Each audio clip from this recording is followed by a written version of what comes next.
आज का विषय है नौकरी और मनोदशा। आज के समय में अधिकांश हर व्यक्ति नौकरी कर रहा है।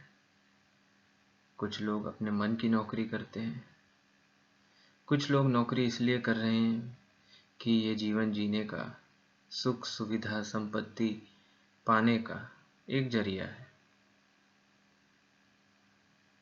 पर ये नौकरी तुम्हें, तुम्हारे मन को, परिवार को क्या सचमुच खुशी दे रही है? ये सवाल हर व्यक्ति लगभग हर दिन अपने आप से पूछता है।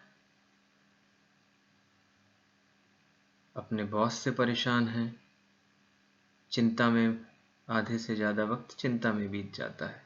नौकरी की चिंता, अपने बॉस की चिंता, अपने काम की चिंता, कल नौकरी कहाँ मिलेगी इस बात की चिंता, मेरे साथी संगी मेरे साथ जो काम करते हैं उनकी चिंता।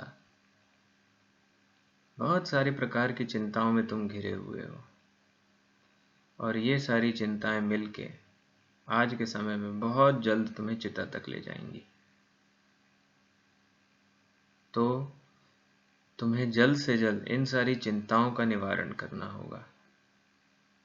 अब इन चिंताओं का निवारण इतना आसान नहीं होगा तुम्हारे लिए, क्योंकि ये चिंताएं डर से जन्मी हैं। डर तुम्हारी चिंताओं का एक मूलभूत कारण है। तुम याद करो, जब से तुम जन्मे हो, स्कूल जाते हो, कॉलेज जाते हो, हर वक्त तुम्हारे मन में कुछ ना कुछ अपेक्षा है और उस अपेक्षा से जुड़ा हुआ डर है। ये डर अब धीरे धीरे चिंता का रूप ले चुका है।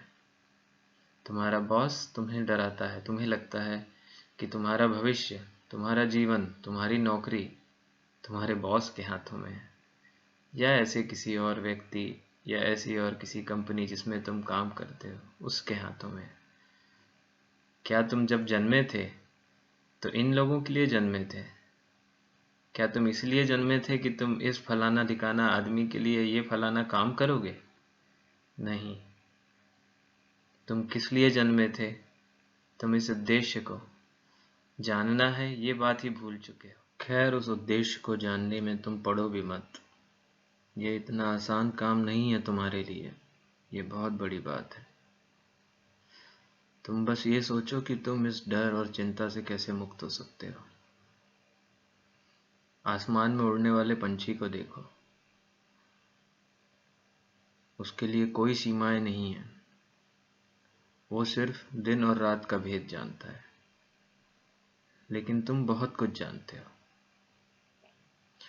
शायद ये ज़्यादा जानकारी ही तुम्हारी परेशानियों का कारण है।